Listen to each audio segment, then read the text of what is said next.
Welcome to Bethesda Kanoru Ministries. Yeah.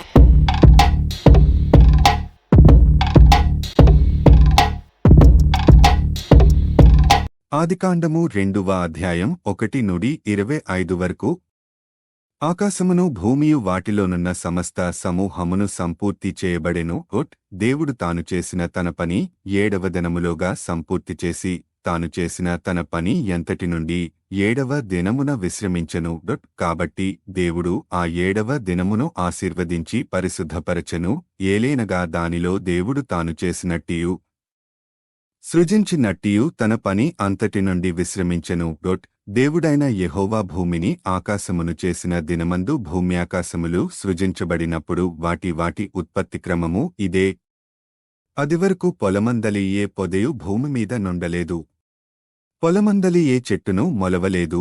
ఏలైనగా దేవుడైన యెహోవా భూమిమీద వాన కురిపించలేదు, నేలను సేద్యపరచుటకు నరుడు లేడు. అయితే ఆవిరి భూమి నుండి లేచి నేల అంతటినీ తడిపెను. దేవుడైన యెహోవా నేలమంటితో నరుని నిర్మించి వాని నాసికా రంధ్రములలో జీవవాయువును ఓదగా నరుడు జీవాత్మ ఆయను. దేవుడైన యెహోవా తూర్పున ఏదెనులో ఒక తోట వేసి తాను నిర్మించిన నరుని దానిలో ఉంచెను. మరియు దేవుడైన యెహోవా చూపునకు రమ్యమైనదియు ఆహారమునకు మంచిదియునైన ప్రతి వృక్షమును, ఆ తోట మధ్యను జీవవృక్షమును, మంచి చెడ్డల తెలివినిచ్చు వృక్షమును నేల నుండి మొలిపించెను. మరియు ఆ తోటను తడుపుటకు ఏదెనులో నుండి ఒక నది బయలుదేరి అక్కడ నుండి చీలిపోయి 4 శాఖలాయెను. మొదటిదాని పేరు పీషోను, అది హవీలా దేశమంతటి చుట్టూ పారుచున్నది. అక్కడ బంగారమున్నది. ఆ దేశపు బంగారము శ్రేష్టమైనది. అక్కడ బోళమును గోమేధికములును దొరుకును. రెండవ నది పేరు గీహోను, అది కూషు దేశమంతటి చుట్టూ పారుచున్నది. మూడవ నది పేరు హిద్దెకెలు, అది అష్షూరు తూర్పు వైపున పారుచున్నది. నాలుగవ నది యూఫ్రటీసు. మరియు దేవుడైన యెహోవా నరుని తీసుకొని ఏదెను తోటను సేద్యపరచుటకును దాని కాచుటకును దానిలో ఉంచెను. మరియు దేవుడైన యెహోవా ఈ తోటలోనున్న ప్రతి వృక్ష ఫలములను నీవు నిరభ్యంతరముగా తినవచ్చును. అయితే మంచి చెడ్డల తెలివినిచ్చు వృక్ష ఫలములను తినకూడదు. నీవు వాటిని తిను దినమున నిశ్చయముగా చచ్చెదవని నరుని కాజ్ఞాపించెను. మరియు దేవుడైన యెహోవా నరుడు ఒంటరిగా నుండుట మంచిది కాదు, వానికి సాటి అయిన సహాయమును వానికొరకు చేయుదుననుకొనెను.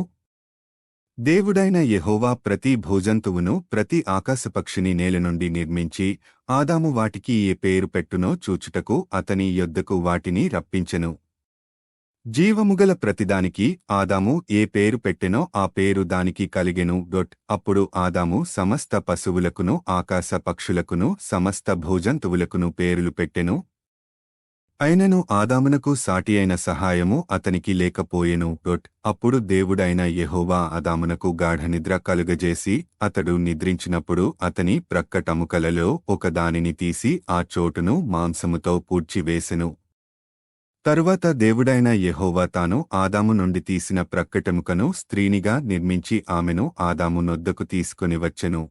అప్పుడు ఆదాము ఇట్లనెను, నా ఎముకలలో ఒక ఎముక నా మాంసములో మాంసము, ఇది నరునిలో నుండి తీయబడెను గనుక నారి అనబడును.